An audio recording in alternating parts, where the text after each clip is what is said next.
ধুর সাতা, এই গ্রামের লোকজন যে কেন আমাকে এত ভয় পায় বুঝি না। নিজের মতো গাছে থাকি, খেজুর খাই, মাঝে মধ্যে দু একটা কাঠবিড়ালি চিবিয়ে চিবিয়ে খাই। ইয়ার এমন কি, এজন্য আমাকে ভয় পেতে হবে নাকি?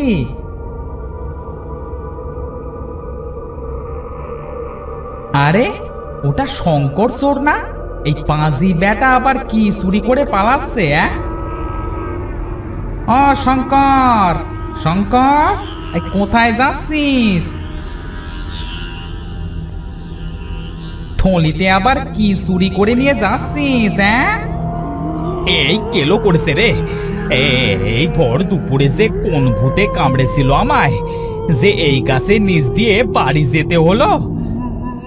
কি রে, কথা বলছিস না কেন? না গো ভূতুদা, চুরি করতে যাবো কেন? চুরি করিনি কিছু। আমার মাসির বাড়ি যাচ্ছিলাম, সেই জন্য মা কিছু খাবার দাবার বেঁধে দিয়েছে। তাই নাকি? তা দেখা দেখি কি খাবার নিয়ে যাচ্ছিস, আমাকেও কিছু দে। ভূতুদা, এই আমি তোমাকে পরে দেখাবো। হ্যাঁ, এই এখন আমায় যেতে দাও তো, দেরি হয়ে যাচ্ছে। কি, আমাকে তারা দেখাচ্ছিস? এক্ষুনি দৌড়ে পালা, নয়তো এক দৌড়ে গাছ থেকে নেমে তোর ঘাড় মটকে দেব, পাঁজি চোর। হে বাবা গো, মা গো!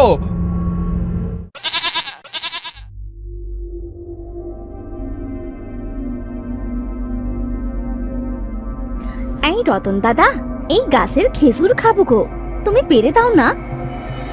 মাথা খারাপ হয়েছে তোর? তুই জানিস এই গাছে একটা ভূত থাকে? কি বলিস? সত্যি এই গাছে ভূত থাকে? সে আর বলতে, প্রায় এখান থেকে লোকজন ভয় পেয়ে পালিয়ে যায়, আর তুই বলছিস এই গাছে উঠতে? হ্যাঁ, আমি তো এই গাছের ধারে কাছেও যাব না।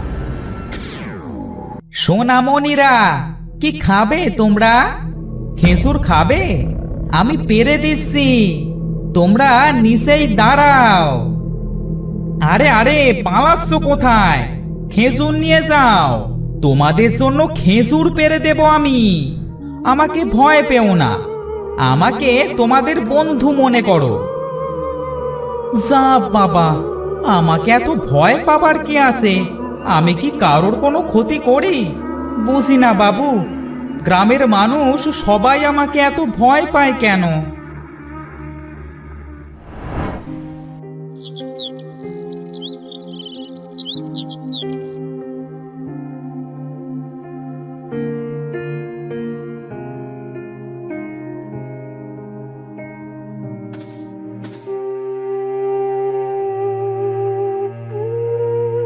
এবছর কি হলো কিছুই তো বুঝলাম না।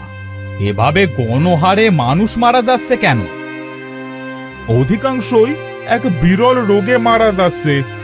এটা নতুন ধরনের রোগ। খেজুরের রসেই এর জীবাণু পাওয়া যায়। এর নাম নিপা ভাইরাস। বাদুড়ের লালা থেকেই এই রোগ হয়। খেজুরের রস খাওয়া বন্ধ করতে হবে, তাছাড়া আর কোনো উপায় নেই। আবার কিন্তু আমাদের গাঁ খেজুরের রস থেকে পিঠা বানানোর জন্য বিখ্যাত।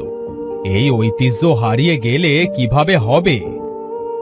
তাই বলে কি মানুষগুলোকে মৃত্যুর মুখে ঠেলে দিয়ে নিজেদের ঐতিহ্যকে ধরে রাখবেন নাকি? কিছু একটা উপায় বের করতে হবে।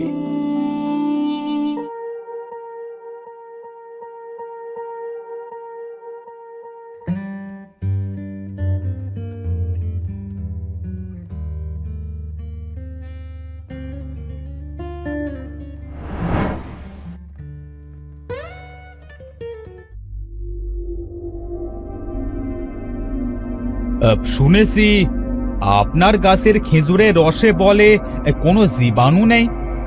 এখান থেকে নির্দ্বিধায় লোকজন রস পান করছে, এটা কি সত্য? আমার তো সৌভাগ্য, গ্রামের মোড়ল আমার সাথে এসে কথা বলছে। আপনাকে কি করে আপ্যায়ন করব বলুন মশাই? আপ্যায়ন করতে হবে না, আমাকে শুধু প্রশ্নের উত্তরটা দিন। কি জানি এসব আবার কোথাকার জীবাণু। এখান থেকে তো বাচ্চা থেকে শুরু করে বয়স্ক সবাই নির্দ্বিধায় যে যা পারে গাছে উঠে হাঁড়ি নামিয়ে নিয়ে খাচ্ছে। আপনার গাছে কোনো বাদুড় আসে না? বাদুর সে তো আসে, হ্যাঁ, কিন্তু আমি কসমস করে চিবিয়ে খেয়ে ফেলি। কেন বলুন তো? ঠিক আছে, আমি আগামীকাল আমার কিছু লোকজন নিয়ে এসে আপনার সাথে আরো কিছু কথা বলবো। আগে ঠিক আছে।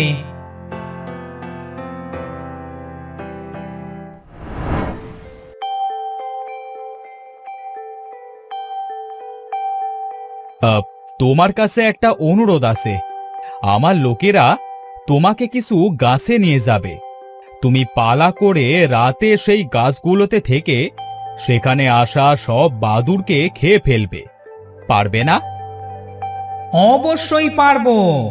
হ্যাঁ, আমার তো খাওয়ার বন্দোবস্ত হয়ে গেল, আর কি লাগে? ও আচ্ছা, বেশ, তাই হবে না হয়। তোমরা তাকে এখনই এটা বুঝিয়ে বলে দাও।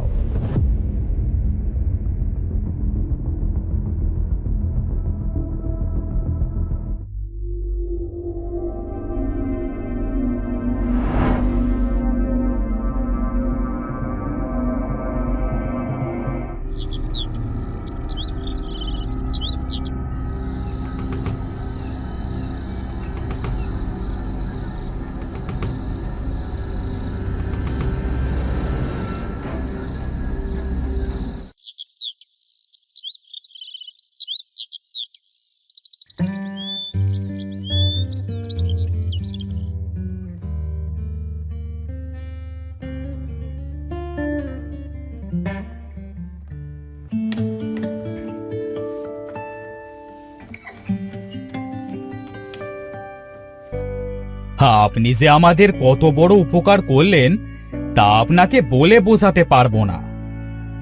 আর এমন কি, কিন্তু আসলে কি হয়েছিল যার জন্য আমাকে আমার গাছ ছেড়ে বাকিগুলোতে গিয়ে রাতে থাকতে হলো?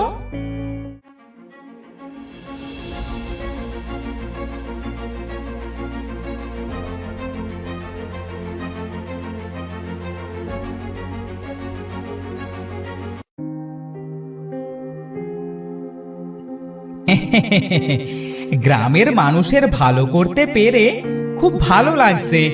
এমনিতে তো আমাকে সবাই ভয় পায়। তা ঠিক, তবে আজ থেকে আর কেউ আপনাকে ভয় পাবে না। সবাই আপনার সাথে মিলেমিশেই থাকবে। আমি কারোর ক্ষতি করি না, শুধু গ্রামের দুষ্টু পাজি লোকগুলোকে একটু ভয় দেখাই, কিন্তু বাচ্চারাও আমাকে ভয় পায়। ভূত দাদু, ও ভূত দাদু, আমি কিন্তু তোমাকে মোটেও ভয় পাই না। আমার বন্ধুরা ভয় পায়, বুঝলে? কিন্তু আমি ওদের বলে দেব যেন ওরা তোমাকে ভয় না পায়। তোমাদের যখন খুশি আমার কাছে চলে আসবে, আমি তোমাদের গাছ থেকে খেজুর পেড়ে নিচে দিয়ে আসবো। তুমি খুব ভালো গো ভূত দাদু।